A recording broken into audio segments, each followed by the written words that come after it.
ಸ್ನೇಹಿತರೆ, ಎಲ್ರಿಗೂ ಕೂಡ ನಮಸ್ಕಾರ. ಸ್ನೇಹಿತರೆ, ಇತ್ತೀಚಿನ ದಿನಗಳಲ್ಲಿ ನೀವು ನೋಡ್ತಾ ಇರಬಹುದು, ಈ ಒಂದು ಸಮಾಜ ಕಲ್ಯಾಣ ಇಲಾಖೆಯಿಂದ ಹಲವಾರು ಯೋಜನೆಗಳನ್ನ ಜಾರಿಗೆ ಮಾಡ್ತಾ ಇದ್ದಾರೆ. ಅದೇ ರೀತಿಯಾಗಿ ಈಗ ಇರುವಂತ ಯೋಜನೆ ಯಾವ್ದಂತ ನೋಡೋದಾದ್ರೆ, ಈ ಒಂದು ಭೂ ಒಡೆತನ ಯೋಜನೆ ಅಂತ. ಈ ಒಂದು ಭೂ ಒಡೆತನ ಯೋಜನೆ ಅಂತ ಅಂದ್ರೆ, ಈ ಒಂದು ಕೃಷಿ ಭೂಮಿನ ಖರೀದಿ ಮಾಡಿ ಅದಾದ ನಂತರದಲ್ಲಿ ಕೂಡ ಎಲ್ಲಾ ರೀತಿಯಾದ ಒಂದು ಬೆಳೆಗಳನ್ನ ಬೆಳಿಬಹುದು. ಆ ರೀತಿಯಾದ ಒಂದು ಜಮೀನ ಖರೀದಿ ಮಾಡೋದಕ್ಕೆ ಇವಾಗ ಸರ್ಕಾರದಿಂದ ಅವಕಾಶನ ಮಾಡಿಕೊಟ್ಟಿದ್ದಾರೆ.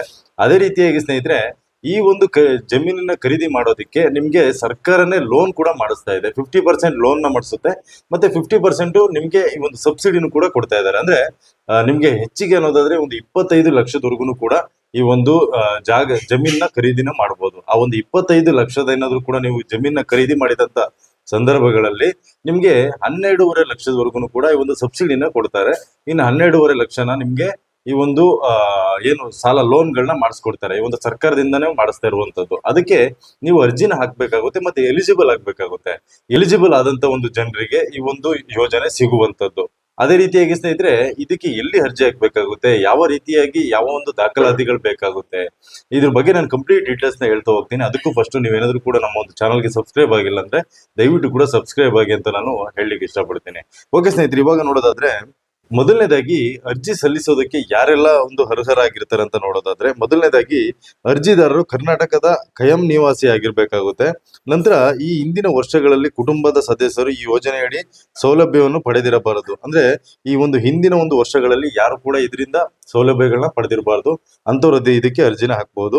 ಅದೇ ರೀತಿಯಾಗಿ ಈ ಒಂದು ಭೂ ಒಡೆತನದ ಒಂದು ಯೋಜನೆನ ನೀವು ಪಡ್ಕೋಬೇಕಂದ್ರೆ ಈ ಒಂದು ಭೂ ರಹಿತ ಮಹಿಳಾ ಕೃಷಿ ಕಾರ್ಮಿಕರಾಗಿರ್ಬೇಕಾಗುತ್ತೆ. ಅಂದ್ರೆ ಇದು ಈ ಒಂದು ಮಹಿಳಾ ಕೃಷಿಕರಿಗೆ ಕೊಡ್ತಿರುವಂತ ಯೋಜನೆ. ಏನಾದ್ರೂ ಕೂಡ ಮಹಿಳೆಯರಾಗಿದ್ರೆ ಈ ಒಂದು ಕೃಷಿ ಬಗ್ಗೆ ಆಸಕ್ತಿ ಇದ್ರೆ ನೀವು ಅರ್ಜಿನ ಹಾಕಿ ಅದಾದ ನಂತರದಲ್ಲಿ ಈ ಒಂದು ಸ್ಕೀಮ್ ನ ನೀವು ಪಡ್ಕೋಬಹುದು. ಅದೇ ರೀತಿಯಾಗಿ ನೆಕ್ಸ್ಟ್ ಅರ್ಜಿದಾರರು ಪರಿಶಿಷ್ಟ ಜಾತಿಯ ಸಂಬಂಧಿತ ಜಾತಿಗಳಿಗೆ ಸೇರಿದವರಾಗಿರ್ಬೇಕಾಗುತ್ತೆ. ಅಂದ್ರೆ ಪರಿಶಿಷ್ಟ ಜಾತಿಯ ಸಂಬಂಧಿತ ಜಾತಿಗಳಿಗೆ ಸೇರಿದ್ರೆ ನೀವು ಅರ್ಜಿಗಳನ್ನ ಹಾಕ್ಬೋದು. ಈ ಒಂದು ಶೆಡ್ಯೂಲ್ ಕ್ಯಾಸ್ಟ್ ಏನ್ ಬರುತ್ತಲ್ವಾ, ಅದಕ್ಕೆ ಸಂಬಂಧ ಇರುವಂತ ಒಂದು ಜಾತಿಯಲ್ಲಿ ಇದ್ರೆ ಅಂತವ್ರು ಅರ್ಜಿಗಳನ್ನ ಹಾಕ್ಬೋದು. ಅದೇ ರೀತಿಯಾಗಿ ಈ ಒಂದು ಅರ್ಜಿದಾರರು ಭೂ ರಹಿತ ಕೃಷಿ ಕಾರ್ಮಿಕ ಕುಟುಂಬದವರಾಗಿರ್ಬೇಕಾಗುತ್ತೆ. ಅಂದ್ರೆ ಕೃಷಿ ಸ್ವಲ್ಪನಾದ್ರೂ ಕೂಡ ಕೃಷಿ ಬಂದಿರ್ಬೇಕಾಗುತ್ತೆ, ಮತ್ತೆ ಕೃಷಿ ಕಾರ್ಮಿಕರ ಒಂದು ಕುಟುಂಬದವರಾಗಿದ್ರೆ ಇದಕ್ಕೆ ಅರ್ಜಿನ ಹಾಕ್ಬೋದು. ಅದೇ ರೀತಿಯಾಗಿ ಜಾತಿ ಪ್ರಮಾಣ ಪತ್ರವನ್ನು ಸಲ್ಲಿಸಿದ್ದಲ್ಲಿ ಕಡ್ಡಾಯವಾಗಿ ಸ್ವಯಂ ಘೋಷಣೆ ಪ್ರಮಾಣ ಪತ್ರವನ್ನು ಸಲ್ಲಿಸಬೇಕು. ಅಂದ್ರೆ ಜಾತಿ ಪ್ರಮಾಣ ಪತ್ರವನ್ನು ಸಲ್ಲಿಸಿದಲ್ಲಿ ಕಡ್ಡಾಯವಾಗಿ ಸ್ವಯಂ ಘೋಷಣೆ ಪ್ರಮಾಣ ಪತ್ರವನ್ನು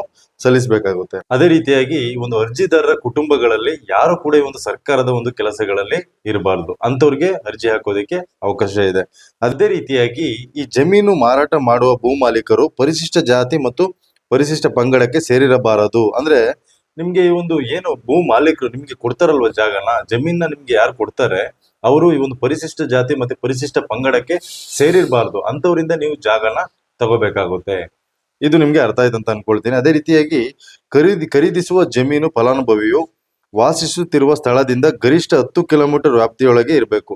ಅಂದ್ರೆ ನೀವು ಎಲ್ಲಿ ವಾಸ ಮಾಡ್ತಾ ಇದ್ದೀರಾ ಅದರ ಒಂದು 10 ಕಿಲೋಮೀಟರ್ ಒಳಗಡೆನೆ ನೀವು ಆ ಜಮೀನುಗಳನ್ನ ಖರೀದಿನ ಮಾಡ್ಬೇಕಾಗುತ್ತೆ.